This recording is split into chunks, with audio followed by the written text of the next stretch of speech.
Bonsoir, nous voici pour une nouvelle histoire, une histoire pour mal dormir. Ce soir, je vous parle des forêts profondes, des esprits issus du cœur noir de la terre. Les légendes racontent que chaque nuit, ils se mettent en chasse.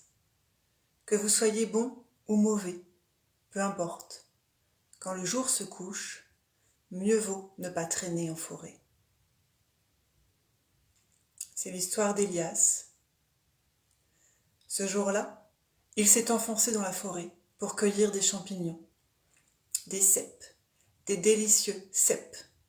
À cette époque, tout est bon pour gagner de l'argent, pour gagner quelques pièces. Il ramasse les champignons et pourra vendre sa récolte à l'aubergiste et se remplir l'estomac.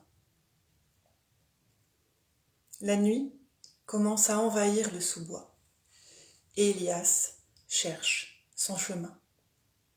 De plus en plus désespéré, il connaît pourtant les lieux, mais il a perdu ses repères avec la noirceur. Les arbres et leurs branches ressemblent tous à des géants noirs, aux formes étranges, parfois inquiétantes. Il chasse loin de lui ses pensées, celles qui font référence aux sombres légendes.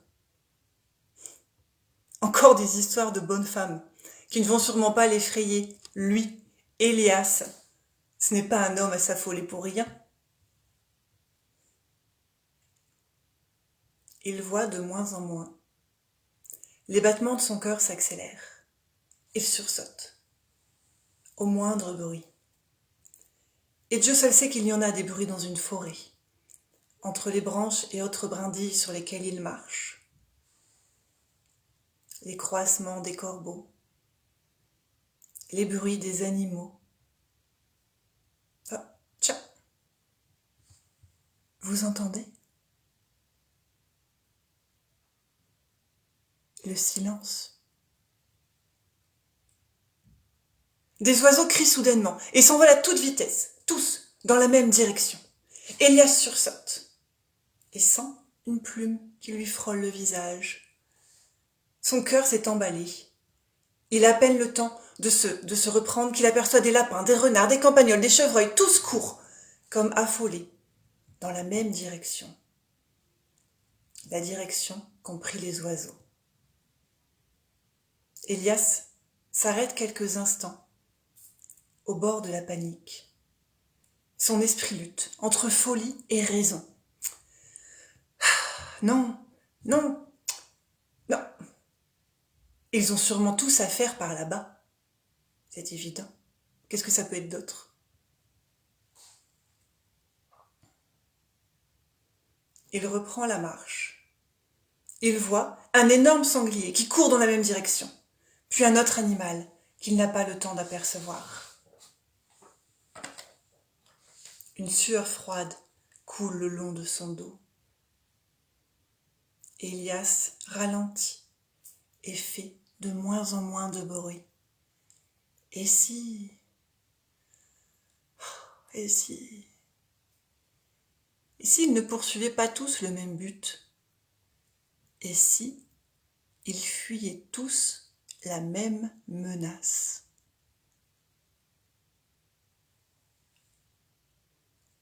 Il s'arrête. Autour de lui, le silence le plus total. Un silence inquiétant et anormal pour une forêt. Où sont donc passés ses habitants?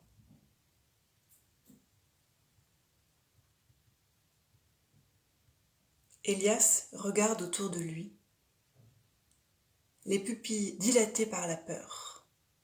Il ne voit rien, il n'entend rien, mais il sent. Il sent que quelque chose approche. Il le ressent au fond de lui, au fond de ses tripes.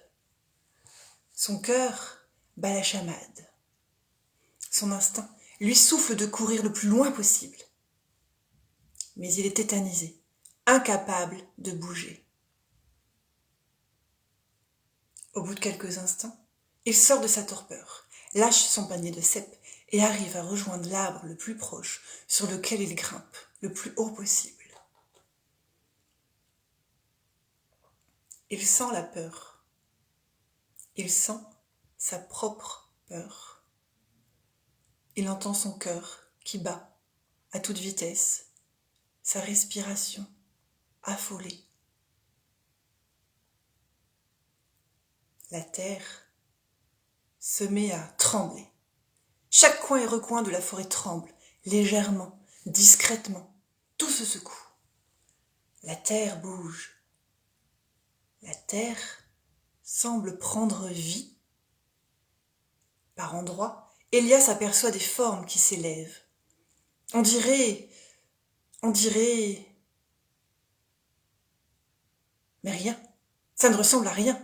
Elias est paralysé par la peur, incapable de penser, de juger, de rationaliser ce qu'il voit. Ces formes qui grouillent partout ne ressemblent à rien.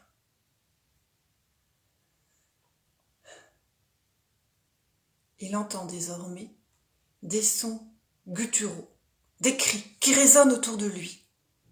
Le mal, il sent le mal. De la terre émane le mal le plus puissant. Il comprend. La fuite, les animaux, les histoires de bonnes femmes, ce ne sont pas des légendes ni des contes qu'on raconte aux enfants pour leur faire peur. Ils sont là, sous ses yeux. Ils existent. Les monstres existent. Les monstres dont on parle, dont on cauchemarde parfois. Ils sont là, sous ses yeux. Une forme se lève doucement, délicatement, jusqu'à sa hauteur. Elias distingue des yeux, une bouche, des dents, des griffes, un corps, une main, une patte, quelque chose vient vers lui, s'approche de lui.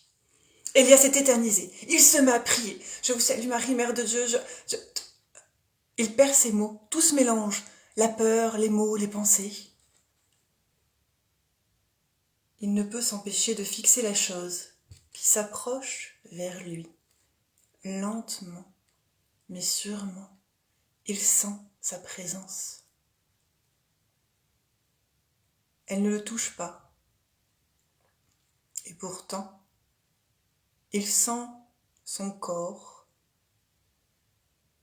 son cœur, son esprit et son âme se figer, se glacer.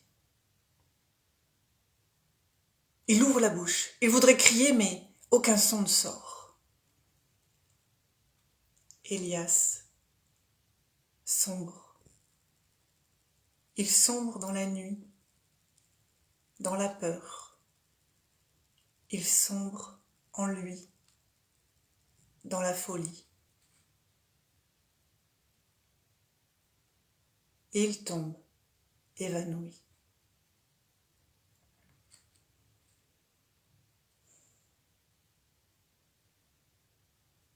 Le lendemain, un paysan aperçoit notre homme, drôlement assis, au bord de la lisière de la forêt. Il s'approche de lui et le salue gaiement. Elias ne réagit pas.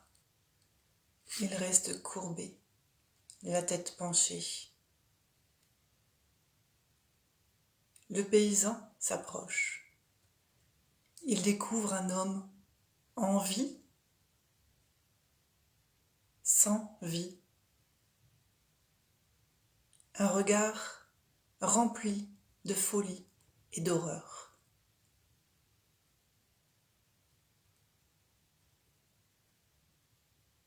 En cette nuit, Elias a survécu à la chasse sauvage des esprits noirs de la terre. mais son âme, elle, n'a pas survécu.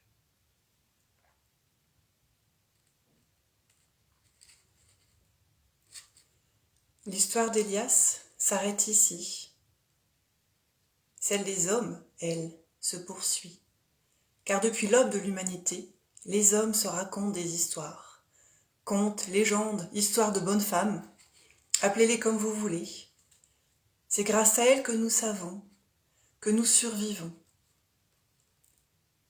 C'est grâce à elles qu'au fil des siècles, nous nous sommes éloignés des forêts et avons laissé entre elles et nous des champs.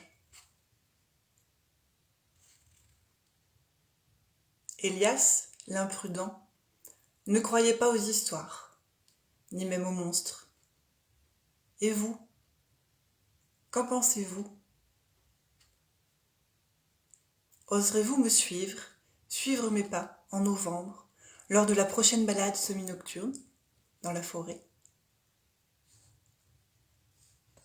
À vous de voir, à bientôt et bonne soirée.